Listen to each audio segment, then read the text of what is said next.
Welcome to this networking practical demonstration. In this lesson, I will be configuring and testing a two-router rooted network topology using Cisco Packet Tracer. Cisco Packet Tracer is a powerful network simulation tool that allows us to design, configure, and test networks without physical hardware. It is widely used in educational environments because it provides a safe, cost-effective, and flexible platform for learning networking concepts. The topology consists of two routers, RTR_X and RTR_Y, connected through an Ethernet link, with PCA connected to RTR_X and PCB connected to RTR_Y. Together, these devices form three separate IP networks. The link between the two routers forms one network. The link between PCA and RTR_X forms a second network. And the link between PCB and RTR_Y forms a third network. Each of these networks operates on a distinct IP subnet, which allows us to demonstrate how routing works across multiple broadcast domains. The objective of this practical is to demonstrate basic router configuration, IP addressing, network connectivity testing, and essential router security features. These are fundamental tasks that every network administrator must master. Learning objectives. Before we begin the hands-on configuration, let us clearly state the learning objectives that will guide this practical session. The first objective is to identify the components of a two-router rooted network topology. The second objective is to configure router interfaces with IPv4 addresses. The third objective is to configure IP addressing on end devices. The fourth objective is to verify network connectivity using the ping command. The fifth objective is to configure a message of the day warning banner. The sixth objective is to enforce a minimum router password length. The seventh objective is to test the configured password policy. The eighth objective is to configure the exec session timeout for enhanced security. Each of these objectives builds upon the previous one, creating a logical progression from basic setup to advanced security configuration. By the end of this practical, you will have completed a fully functional rooted network with several security hardening measures in place. Step 1. Opening Cisco Packet Tracer. Now we move to the actual implementation. The first physical action is to open Cisco Packet Tracer on your workstation. Locate the Cisco Packet Tracer icon on your desktop or in your applications menu and double-click it to launch the program. Once it opens, you will see a blank workspace in the center of the screen. On the left side, you will find the device panel containing various networking devices organized by category. At the bottom, you have the connection panel with different cable types, including copper straight-through, copper crossover, and console cables. Familiarize yourself with these panels because you will use them repeatedly throughout the configuration process. Step 2. Dragging devices into the workspace. With Packet Tracer open and your workspace ready, proceed to build the physical topology. From the device panel, select the router icon and drag two routers into the workspace. Place them side by side with enough space between them to accommodate cabling and labeling. We will name these routers RTR_X and RTR_Y to distinguish them clearly. Now, click on the end devices icon and select the generic personal computer.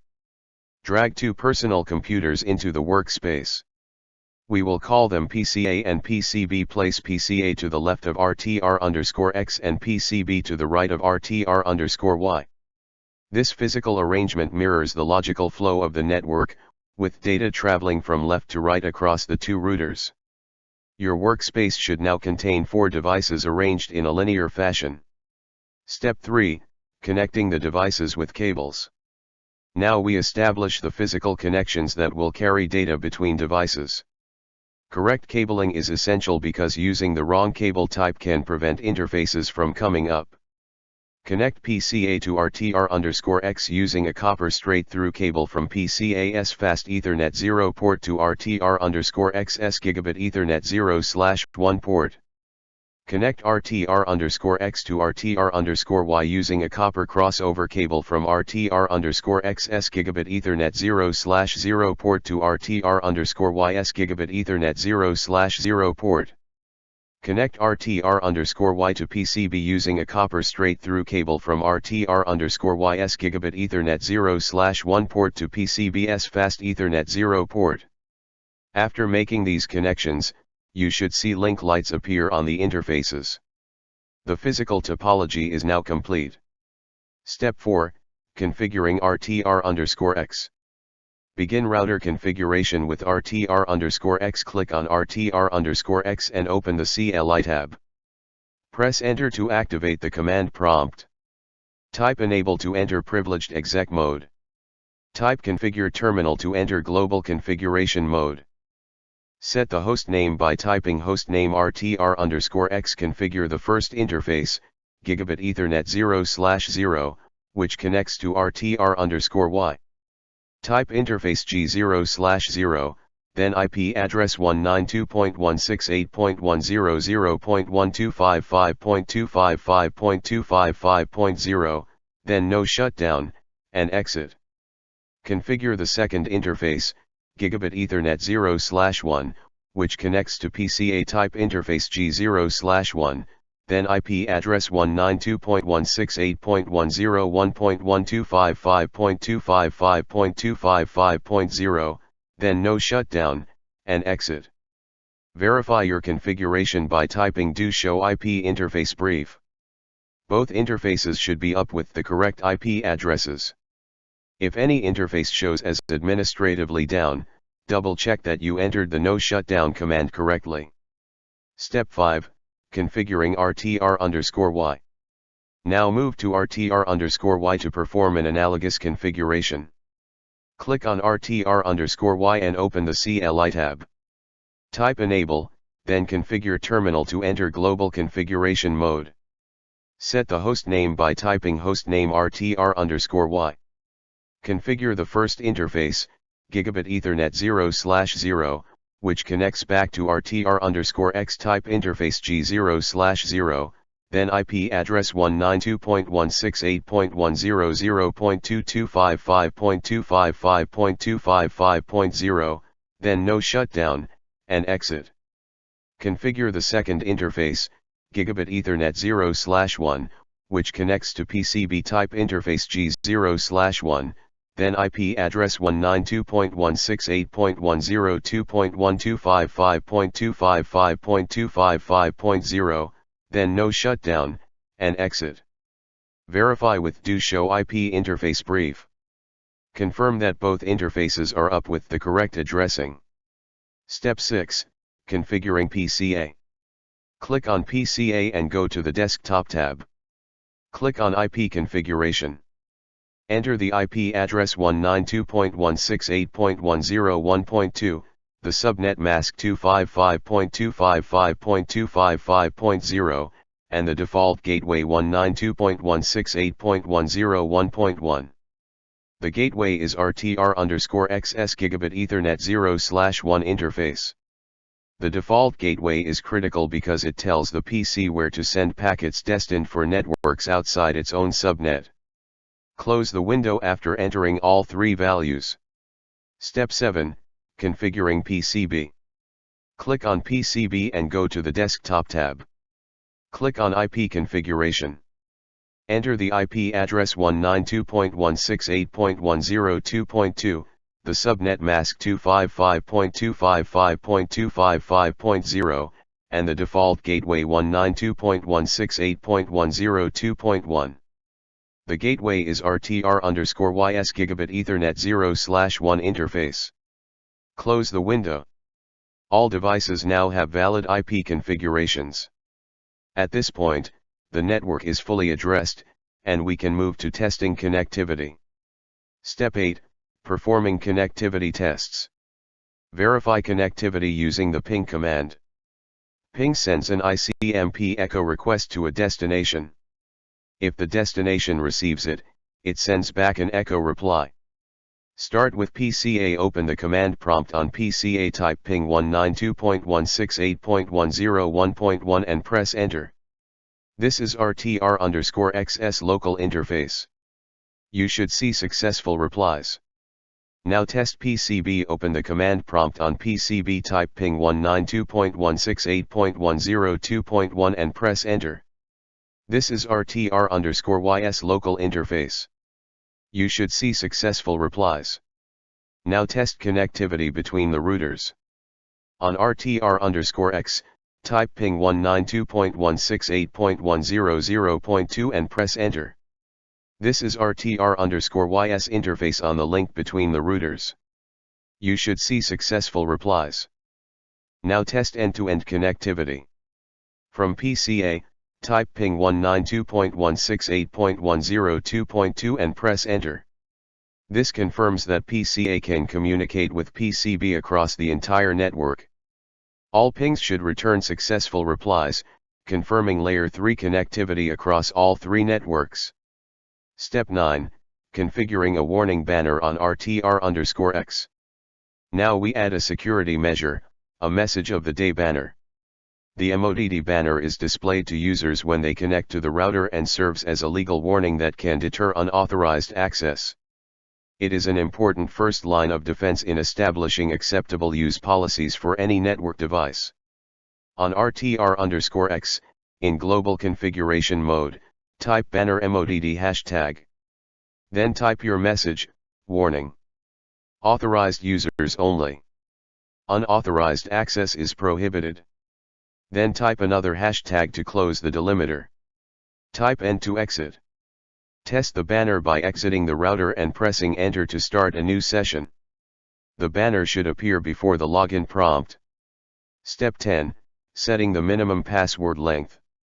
Enforce a strong password policy. Weak passwords are a common security vulnerability that can lead to unauthorized access.